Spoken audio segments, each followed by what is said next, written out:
Donc c'est l'émission où on a des gueules de merde parce qu'on se filme en selfie. Voilà, exactement. Ouais. On a des gros fronts, des gros yeux. On est avec Hugo Clément, bienvenue Hugo. Non mais attends 2 secondes. Attends 2 secondes. Ah, voilà, c'est bon. Salut Hugo, ça va? Mais j'ai vu Vaquita quoi. Ouais. C'est tout récent. On a sorti ça mi-novembre. C'est un média d'investigation et puis surtout un média d'action aussi. C'est-à-dire qu'on se contente pas d'informer, de faire des enquêtes. On propose aussi des actions concrètes aux gens qui nous suivent pour agir. Là par exemple, on a fait un sujet... Donc pas rigolo, un sujet très dur sur... Yacine là ouais, le frère... Shaina qui est une jeune fille de 15 ans qui a été brûlée par son petit copain à Creil. Et donc sur le combat de son frère Yacine pour obtenir la justice. Et on a enquêté sur cette histoire, mais on a aussi proposé aux gens qui nous suivent de faire une cagnotte en fait pour la famille de Shaina, parce que les parents ils sont en galère, ils peuvent plus travailler, enfin ils ont vécu le pire truc imaginable quoi. Ouais. Et on a récolté 40 000 € en 2 jours. Et c'est Yacine qui assumait. Il y a quelqu'un qui frappe. Oui. Bonjour. Bienvenue à Tom.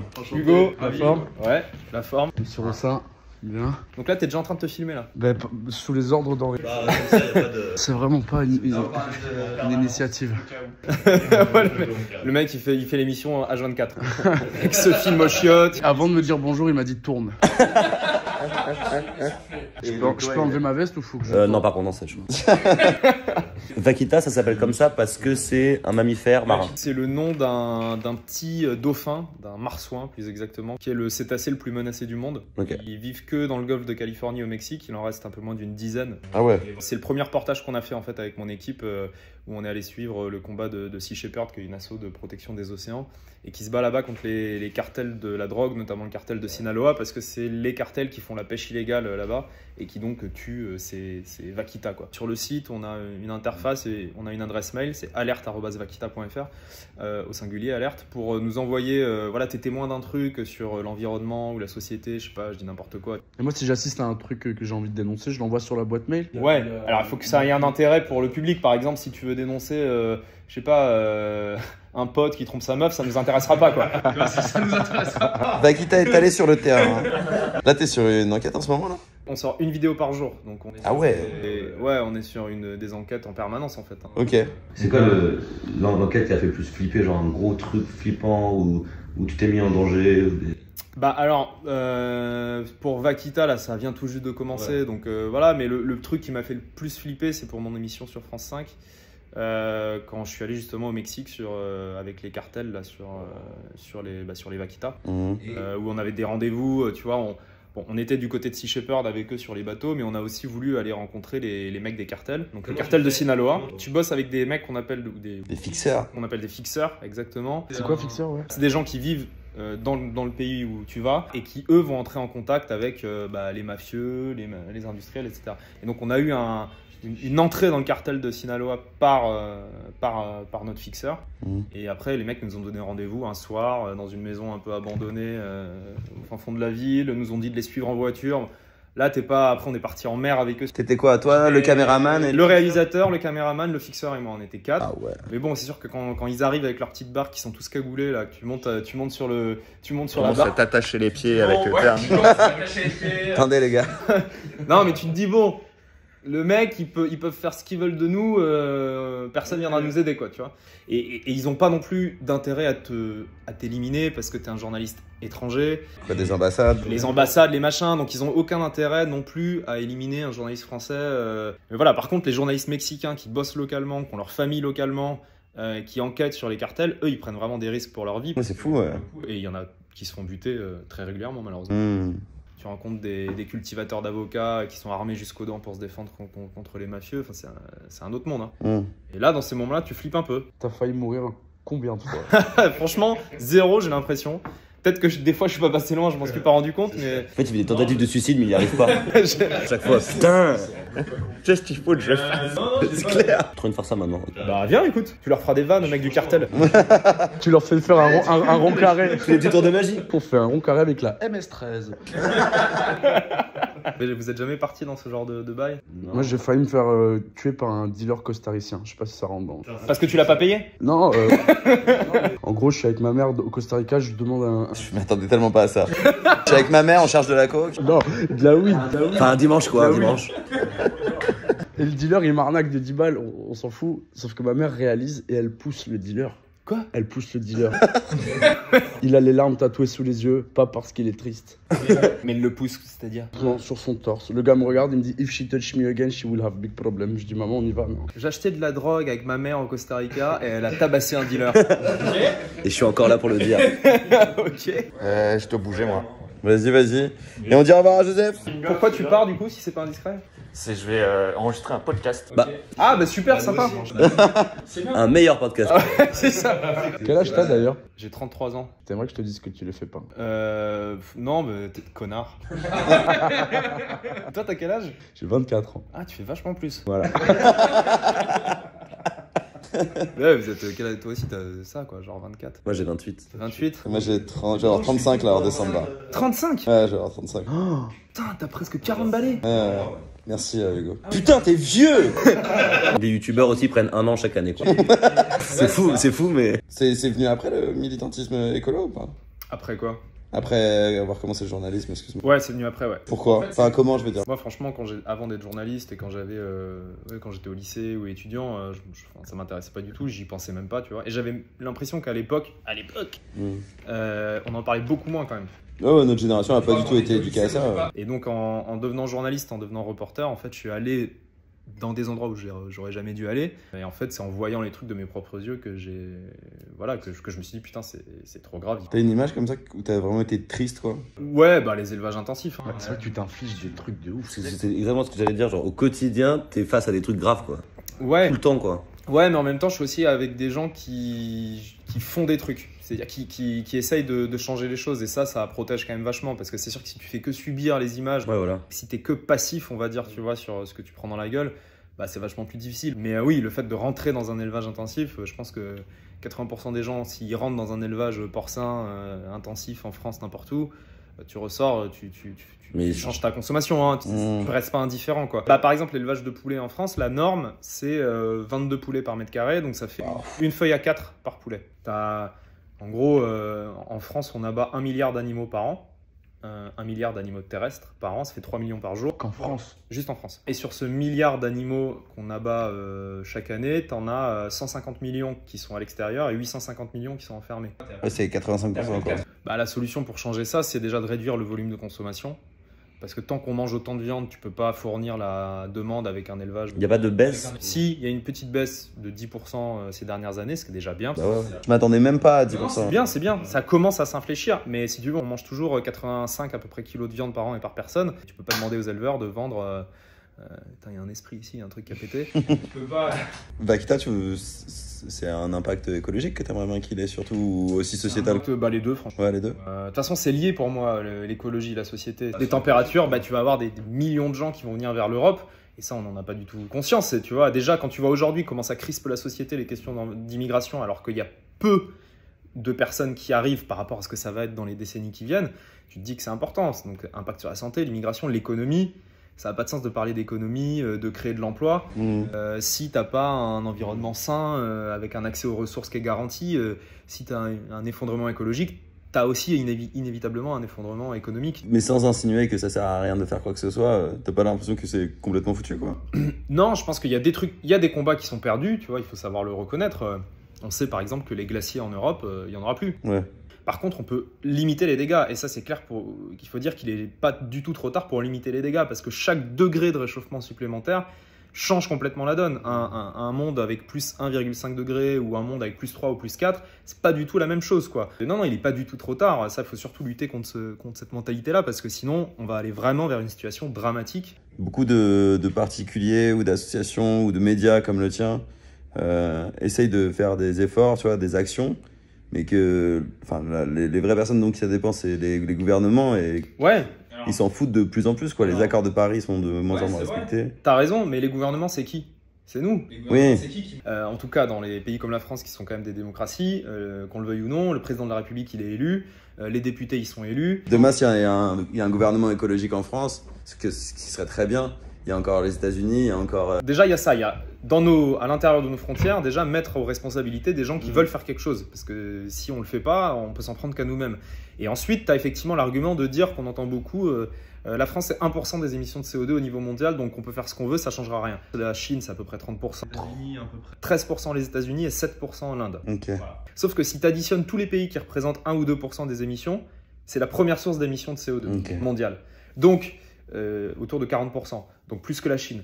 Oui, certes, on n'est pas les plus gros pollueurs du monde, mais si on fait rien et que tout le monde réfléchit comme ça, bah, de toute manière, c'est foutu. Non, mais c'est une mentalité qu'il faut adapter. C'est une mentalité qu'il faut adapter. Mais même pas l'écologie, dans la vie en général. Oui. On n'est jamais rassuré, même sur les petites bonnes nouvelles ou les trucs qui se passent bien. Moi, en tout cas, dans ce que je consomme en tant que média et tout, j'ai que des trucs négatifs, quoi. Ouais. C'est con qu'on n'ait pas un peu de trucs positifs de temps en temps. T'as un truc qu'il faut absolument éviter, c'est l'espèce de course à la pureté écologique, c'est-à-dire où seuls les gens qui seraient exemplaires auraient le droit de prendre la parole. Ouais, voilà. Par exemple, j'ai fait une émission il y a pas longtemps avec Marion Cotillard sur les arbres, et elle s'est fait défoncer sur les réseaux sociaux parce que une fois dans sa vie, elle est allée sur un yacht, une fois dans sa vie, elle a été prise en photo sur un bateau, tu vois, voilà. Et moi qui suis végétarien, je vais pas aller faire des leçons aux gens qui font que réduire leur consommation de viande en leur disant c'est pas assez, il faut faire plus. Parce que sinon, t'as juste envie de dire bah allez, fuck, j'arrête, je laisse tomber et puis démerdez-vous, tu vois. Donc il faut encourager tout le monde, être dans un truc de bienveillance. Sans être culpabilisant. Sans être culpabilisant, parce que de toute façon ça marche pas. Et surtout en France, quand tu dis aux gens il faut faire ça, bah, les gens ils vont dire je t'emmerde, je vais faire l'inverse. C'est un phénomène qui s'appelle la réactance, où quand tu as l'impression qu'on veut te priver d'une forme de liberté. Et sur l'alimentation, c'est beaucoup comme ça que ça marche. Quand on te dit il faut arrêter de manger de la viande, tout ça, tu as l'impression qu'on veut t'enlever un choix. Il n'y a jamais eu autant de mots stylés dans mon carré. Je crois qu'il manque 5 mots et on a tout fait. Vas-y Camille, explique-nous. Bonjour rond carré rond. Ok, ça tourne pour moi, on peut y aller maintenant. non, je te le dis. Bonjour Esteban, bonjour Hugo. Bonjour Henri, bonjour Kemar. Comme je m'étais engagé il y a à peu près un mois. Sur Insta. J'ai organisé un escape game de façon complètement... Parle mieux. Pardon. Donc l'escape game, il se déroule chez moi. Donc ils sont enfermés chez moi. Et le but de cet escape game pour vous sera donc de sortir de chez moi. Pour l'instant, on a juste à ouvrir la fenêtre et sortir. Non, mais ça compte pas. Ça c'est une règle. Déjà, c'est un escape game ou ça compte pas déjà. Et si on le fait, tu vas faire quoi en fait? Cet iPad est à votre disposition et il est connecté sur l'Instagram de Nayafin. D'accord. Toutes les interactions, parce que potentiellement vous allez devoir m'envoyer des messages et des trucs. Potentiellement, c'est vraiment la phrase du Game Master pour dire oui, quoi. Le but, c'est de trouver les clés de ton appart, quoi. On a un temps imparti. Alors, vous avez un temps imparti qui est de 60 minutes. Je vais lancer un chrono. Si vous galérez trop, vous avez le droit à 3 appels, mais je pense que vous n'allez pas galérer. Il y a un lot à gagner, il y a un lot, un truc. Alors, il y a... non. Oh.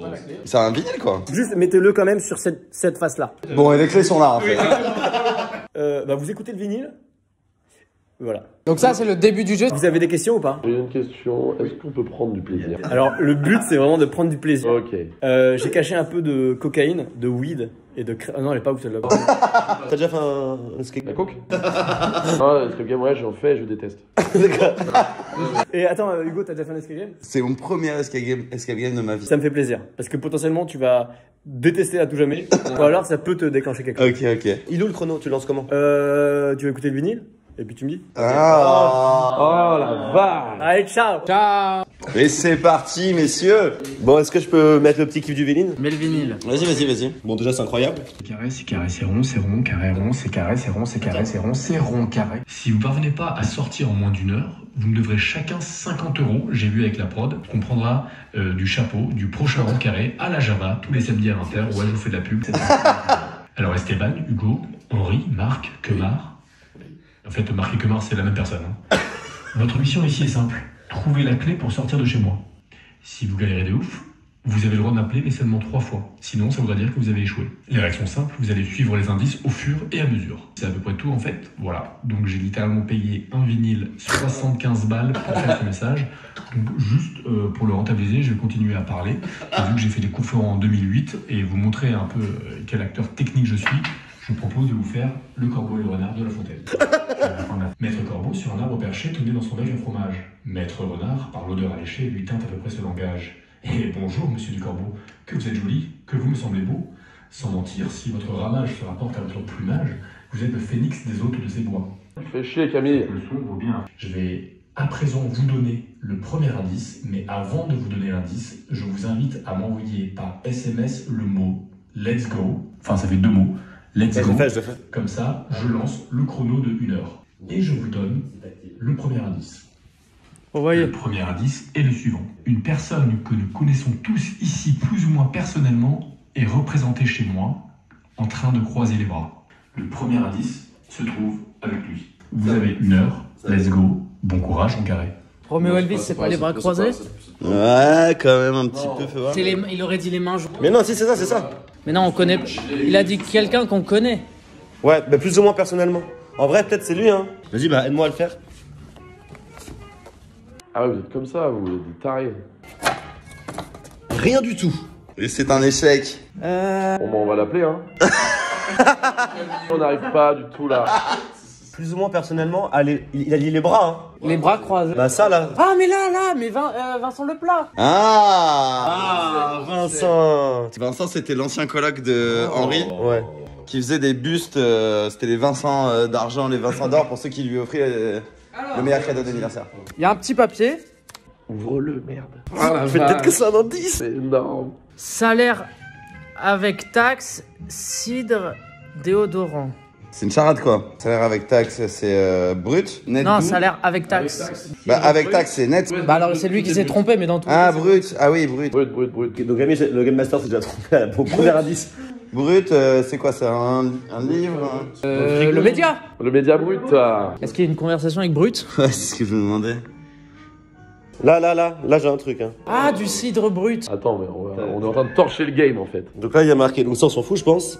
À boire après 3 voyages hors Europe. Non, je pense que ça n'a rien à voir avec le game là. Y'a pas un bouquin juste avec marqué brut quoi? Ah non, c'est peut-être net en fait. Non, cidre net, ça veut rien dire. Oui, mais non, mais c'est ça, les gars, c'est cidre brut, faut qu'on trouve du cidre. Non, mais déodorant brut, c'est quoi? Il a du déo brut, mais il n'y a rien dessus. Ah, peut-être à l'intérieur. C'est quoi? What the fuck, man? Le célèbre cinéaste new-yorkais à lunettes vous donne le prochain indice. Ah c'est Woody Allen, ouais. Tu pas le dessin qu'elle a là? Il est où Woody? Woody Allen, ça doit être un des bouquins. Woody Allen. Je suis content, je sers à rien comme à chaque fois que je fais les escape games, je suis les gens qui sont intelligents. Allez les gars, faites un effort quand même. Ah là, il y a marqué Woody Allen. Ah voilà. Là, regarde, il y a un truc là. Oui. La nuit, on voit une grande et une petite étoile. Ours. La petite ours et la grande ours. C'est pas un ours ça, non? La nuit. Peut-être les mecs qui répètent les indices. C'est ma seule utilité. C'est quoi ce qu'on cherche, Kama? Un ours. Parce que moi, dans mes souvenirs, il y avait un ours vers là. Peut-être c'est un tiroir. Ça m'étonnerait qu'il fasse un truc comme ça. Ah, c'est chiant. Claire. Là, vous avez pas vu un ours ici? Moi j'ai vu un ours, mais je sais pas si. Du coup. Enfin. Quoi? Non. Ours. Non, mais il a pas d'ours, il s'est trompé. Hein. Il s'est trompé, fin du jeu. Moi je crois qu'il faut péter ce vase. Et à l'intérieur, un indice. Comment on dit ours en anglais, messieurs? Bear. Bear, Edouard Bear. On en est où, les gars, là? Ah, ours. Non. Y a pas des... Non, mais il y a pas des les gâteaux, des ours. Il y a les oursons là, les bonbons, mais. Est-ce qu'on n'appellerait pas Camille? J'étais en train de me dire, il a mis du LSD dans la moutarde. Et après, je vais avoir une vision d'ours. Et je vais parler à l'ours comme ça. Dis-moi le prochain indice. Tu t'appelles Camille ou pas? Dans une minute, non? Sinon, on voit quoi d'autre la nuit de grand et de petit? Ma bite. Oui. Ah! Oh! Par quel miracle? Comment il va l'ours là-bas là? Oh l'enculé. Il l'a caché ce bâtard. Y a rien. Ok, il y a quelque chose. Y a un truc. Ok.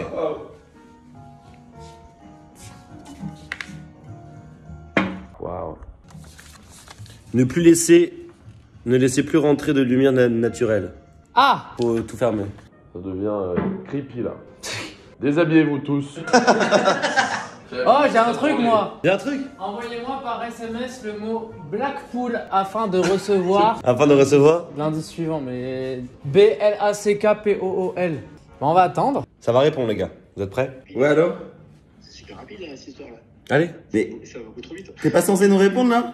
Si, mais ça va beaucoup trop vite donc je temporise. Ok, bah l'indice suivant. Allez donc sur l'Instagram de Roncaré, regardez la story. Ok. Salut les amis, j'espère que l'escape game se passe bien. Et j'ai un petit indice pour vous. Il se trouve sur le tableau, au-dessus du radiateur. Ça pour qu'on tourne le tableau. Tout ça pour perdre du temps, quoi. Oh là là. Oh waouh. 94, film Disney. Un film Disney, Le Roi Lion. Allez, voilà. Ok. Plus. Sorti le 30 septembre 1998 d'un film Émir. Attends, on peut deviner, roi. Bah, faut juste regarder sur Google. Ouais, vas-y, je regarde. On a le droit? Chat noir, chat blanc. Roi blanc, roi noir. Assembler les deux mots pour le prochain indice. Trouver un roi noir. Mais c'est bien. C'est amusant. Roi noir.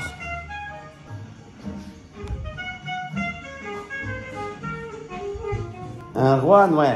On est sûr que c'est ça, hein? Oh, c'est sûr. Ah, il est là, le roi noir. Ah bah oui, les échecs. Putain, je suis chaud, hein. Alors. En fait, c'est agréable que quand t'as la sensation que tu trouves. Ça dure une demi-seconde. Jean Dujardin et moi, quel thème nous relie? Brise de Nice. Surf, le surf. Ah, le surf. Attends, il a un truc. Surf. Ah, j'en ai un. Putain, c'est la première fois. Oh là là. Un marque-page. Oh waouh, c'est. Non. T'as pas du tout un indice. Ah, putain, j'y croyais à fond. Ah. Demandez à Kemar de faire cuire un œuf au plat et envoyez-moi la photo. Ça fait le prochain indice. Allez, Kemar, il y a la poêle qui est sortie. Voilà. What the fuck. Donc c'est quoi, je dois faire un œuf. Et voilà, la recette est terminée. Ouais, tu peux envoyer la photo. Oh là là. Putain, je vais me régaler la gueule, Camille. Il avait tout son petit, c'est vrai que j'avais faim. Prêt à faire photo. Il a vu la photo, messieurs. Ok. Regardez à présent la story sur Roncaré. Bien à vous. Trouvez-moi. César. Ah, je l'ai vu, César. On a 32 minutes sur le chrono. C'est pas César? Non, c'est pas César. Si, regarde. Tiens, si c'est pas ça. Tiens, ça va, calme-toi, Hugo. C'est clair. Ah, je suis à fond dedans. Le dernier indice, c'est déjà le dernier indice. Et. Hein? Quoi? Envoyez-moi les deux indices Côte à côte pour. Continue. Ah, il y a un deuxième César? Non, je pense qu'en fait, il faut lui envoyer deux indices juste avant pour qu'il ait la preuve qu'on a. Bah non, mais c'est. Ah non, regarde, putain, je suis un gogol. Et ça, c'est le 2. Mais non, ça, c'est un Oscar, c'est pas un César. Ah merde. Ça va, c'est censé nous aider. Ok, ouais. Envoyez-moi les deux indices, donc ça, plus celui qu'on va trouver maintenant. Marqué vraiment à fond J'en ai dedans. plus rien à foutre en fait. Je suis dans mon œuf. Un I. Un I ou un roman? Je comprends pas le I. C'est pas un truc de. On dirait un truc de. Scrabble. Une lettre de Ah. Scrabble. C'est pas con. Hein. J'avoue que je suis un peu perdu là. Il y a un truc qui me semble pas clair. Le deuxième indice est. Je comprends pas. Je comprends pas. Ça veut dire quoi ça, Camille? Putain. Je comprends pas. Le deuxième indice est I. Je fais clairement semblant de chercher. Ça va peut-être être ça l'appel à un ami. Un carré avec une barre dedans. Après, on a le droit à un appel. Hein. 3. On utilise ou quoi? Moi, ça me fait penser à un bouton en fait, le truc. Ouais, je regarde tous les boutons depuis tout à l'heure. Vous avez écrit, hein? C'est trop bizarre, wesh. C'est un 1 sinon. En fait, c'est pas clair. C'est pas le chiffre romain ça? Si, c'est soit un roman, soit I. Parce qu'on est un peu dans, on était un peu dans genre, Jules César avant quand même. Vas-y, on l'appelle là, non? Vas-y. Il nous reste 20 minutes. Allô Camille, nous utilisons notre premier appel à un ami. Très bien. Où en êtes-vous? On est sur l'indice trouvé en dessous du buste de Jules César. Oui. Le deuxième indice, c'est I ou 1. Envoyez-moi les deux indices côte à côte pour continuer. On comprend pas le I là. Alors, il faut juste m'envoyer la photo des deux indices. Mais quel deux? Ah, ok, très bien. Donc, très bien. En fait, celui que vous avez trouvé, c'est le deuxième indice. C'est pas lui, César. Donc, trouvez quelque chose ou quelqu'un d'identique à celui-là et vous aurez. Ah, Jules César quoi, ok. Bah, César. César ou Chabat? Pourquoi Chabat? Trouvez-moi. On fait voir. Ah oui, il faut vraiment trouver Chabat quoi. Mais il habite où Chabat, on sait où il habite? J'ai ma petite idée. Y'a pas un film, un livre de lui là? Je suis pas sûr, hein. Je crois pas qu'il est ça, Camille. Il est où ce con de Chabat là? Putain les gars, on va être... On va perdre. Non. Non. Putain. On a 4 cerveaux quoi. Ouais, mais il cache des trucs aussi. Je pense qu'on est plus sur un César que sur un... Ah putain! Non. Là. Jules César, il est là. Attends. Quoi? Il y a un indice. Bien ouais Hugo. Putain t'es fort. Oh Gohu, putain. Ah, la première indice c'est P. Pour trouver le deuxième indice, regardez bien Jules. Son pote a la même apparence, il tente le deuxième indice, on l'a, c'est bon. Pi. Évidemment, le chiffre pi. 3,14. Je ne comprends pas. Mais envoie n'importe comme ça. On s'en fout, ouais. Pi. Pipi. Toilette. Dans la cuvette, il faut mettre sa main dans la cuvette. Regardez à présent la story. Oh là là, il est tellement fort. C'est 2.0 quoi cet escape game. C'est bon. Cryogénie, un seul mot suffit. Cryogénie. La cryogénie, le... Frigo. Cryogénie. La clé est dedans.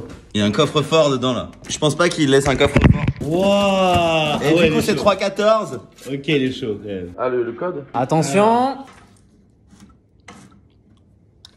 Attends, il faut peut-être que tu appuies sur ça. C'est peut-être 3,14 et la suite après. Hein. 3, 14, Ah ouais putain. 5, c'est 3, 14, 15, c'est sûr que c'est ça. Faites 3,14 et un chiffre. Ah bah. Oui. Voilà. La clé. Ouais. Pop. Allez, on est libre. Attendez, on filme le moment. Deux petits tours, il a dit. Bonjour Camille. Ouais. Non, il est Et pas là. voilà, on est sorti de chez Camille. Et bravo messieurs. Bon, bah, ils ont réussi en 48 minutes. C'est un échec pour moi. Alors 48 minutes, bande de bâtards. Eh, bravo gros. C'était un peu trop simple ou pas? Non, ça va. L'ours, je me suis dit, vous allez jamais le trouver. L'ours on a galéré ouais. Attends, c'est quoi le truc où je me suis dit, vous allez galérer un petit peu? Non, et l'indice sous le carrelage de ta douche, là, on a pété un carrelage. Ah ouais, ça c'est. Ouais. Super cool aussi. C'est une très belle première édition, hein, bravo. Kemar, est-ce que tu préfères les escape games maintenant? Je préfère les tiens. On peut applaudir Camille. Bravo. On peut aussi vous applaudir, pour ça. Applaudissez-vous. Voilà, la clé est là, c'est côté. Bisous.